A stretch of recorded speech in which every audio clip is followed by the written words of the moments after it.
Ha attraversato il passaggio a livello di Via Verdi a Paese quando le sbarre si stavano ormai abbassando, rimanendo bloccato con il suo tir sui binari. La rapidità con cui, dopo la sua chiamata al 113, il macchinista del treno Treviso-Castelfranco è stato avvisato del mezzo sui binari ha evitato che il convoglio finisse contro l'auto articolato. Ma per capire quanto vicini si è andati a un incidente che poteva rivelarsi gravissimo, si pensi che il treno passeggeri carico di pendolari si è arrestato a soli 200 metri dal passaggio a livello in questione. Il rischio che si è corso è stato alto, anche se fortunatamente poi il sistema, tutto l'apparato ha funzionato bene. La prontezza sia del macchinista che del treno che stava arrivando e poi di tutto il resto dei dirigenti, dell'apparato intero, insomma ha funzionato bene e quindi si è evitata quella che poteva essere una eventuale strage. L'episodio questa mattina alle 8:25 al volante del tir un autista olandese di 57 anni multato per aver violato il codice della strada.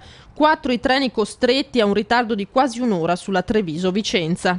In un caso del genere, quando si rimane all'interno bloccati, bisogna scendere sicuramente dal mezzo e abbattere volontariamente la sbarra, perché facendo così si va ad azionare un sistema di sicurezza e quindi i treni che sono in arrivo vengono avvisati e quindi si va in protezione di quel passaggio a livello. La fatalità ha voluto che tutto questo accadesse proprio nel giorno in cui il sindaco di Francesco Pietrobon era convocato a Veneto Strade per fare il punto sul cantiere del sottopasso che dovrebbe eliminare quel passaggio a livello, fermo da un anno perché da Roma si attende il via libera al rifinanziamento dell'intervento da parte della Regione dopo che nel sottosuolo sono stati trovati dei rifiuti da smaltire.